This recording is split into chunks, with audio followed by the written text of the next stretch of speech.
इजाज़त हो, मेरी तो सोच ये थी कि मैं एक शेर पर इत्तेफाक करूँगा अपनी तकरीर, क्योंकि वो एक शेर इस पूरी जो बहस जो हो रही है उसको वो अपने अंदर समोता है, और इत्तेफाक से वो मेरे वालिद साहब का ही शेर है। और वो शेर ये है, यही कहा था मेरी आंख देख सकती है, यही कहा था मेरी आंख देख सकती है, तो मुझ पे टूट पड़ा सारा शहर नाबीना।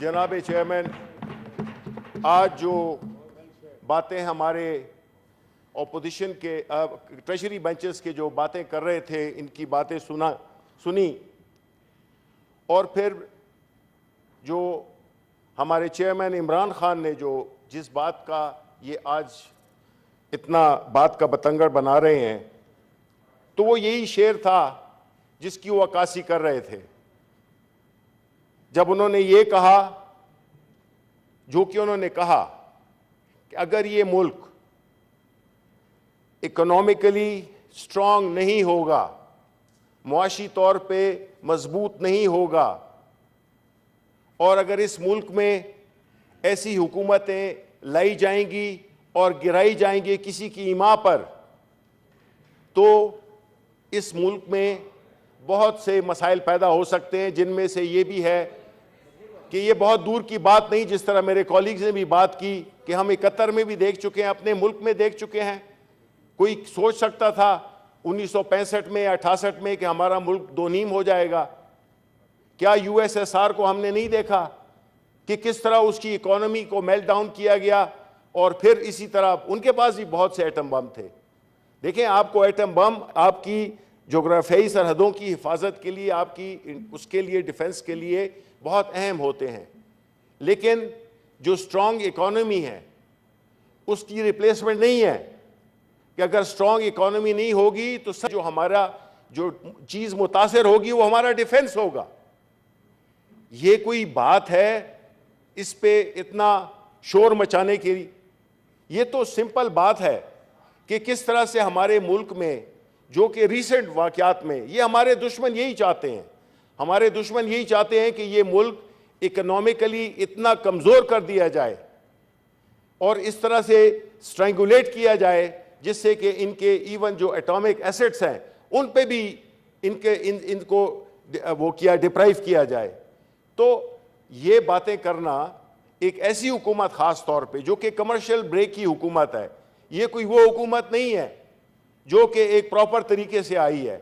मेरे कलीग बात कर चुके हैं कि जिस तरीके से इस हुकूमत को गिराया गया वो सबके सामने है।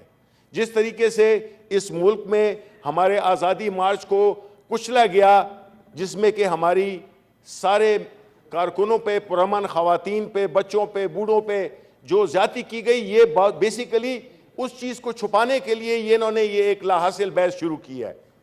पाकिस्तान तहरीक इंसाफ इस मुल्क की सबसे बड़ी सियासी जमात है, पार्लियामेंट्री भी और पूरे मुल्क में उसके पीछे लोग खड़े हुए हैं। अगर ये ऑब्स्टिकल्स लगा के, मुख्तलिफ किस्म के हरबे इस्तेमाल करके, जुल्म सितम करके, पुलिस गर्दी करके, वहशानापन करके लोगों की आवाज़ को दबाना चाहते हैं, ये नहीं कर सकते हैं। आज इन्होंने हड़ताल की, वो एहतजाज की कॉल भी दी है। आप देखें, आज हमारा जलसा है, प्राइम मिनिस्टर जो हमारे थे और हमारे चेयरमैन इमरान खान, उनका जलसा भी आप देखेंगे। लोग, पाकिस्तान के अवाम इमरान खान के पीछे खड़े हो गए हैं। उनको ये सारी गेम जो कि इस मुल्क में जो होता रहा है और जिसके अलाकार बदकिस्मती से हमारे कुछ दानिस्ता तौर पे इनके लीडरान, उनका तो इस मुल्क से कोई वफा नहीं है, उनकी तो इंटरेस्ट नहीं है। मेरा मतलब है इंटरेस्ट।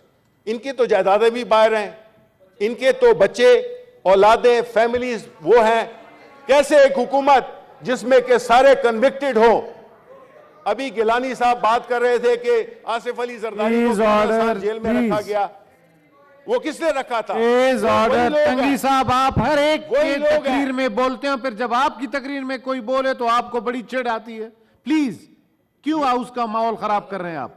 जी, ये वही लोग हैं जो कि जिसके साथ ये आज इन बैठे, जिनके साथ आज ये पींगे बढ़ाई हुई हैं।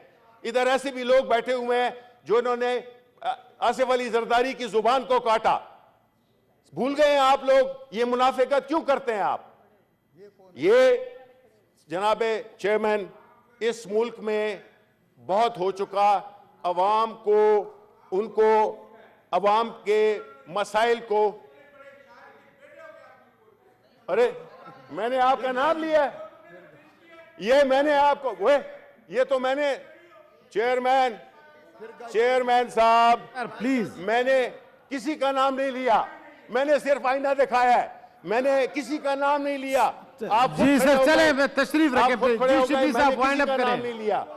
आप लोग जो जी आप जी मुझे बताएं, गिलानी साहब बताएं, गिलानी साहब बताएं। प्लीज आप तशरीफ रखें जनाब, चौधरी साहब तशरीफ रखें, चेयरमैन साहब प्लीज तशरीफ रखें। आप बताएं जी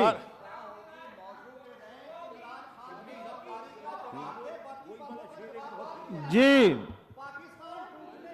देखें जी देखें जी। चेयरमैन साहब आप बैठ जाएं आराम।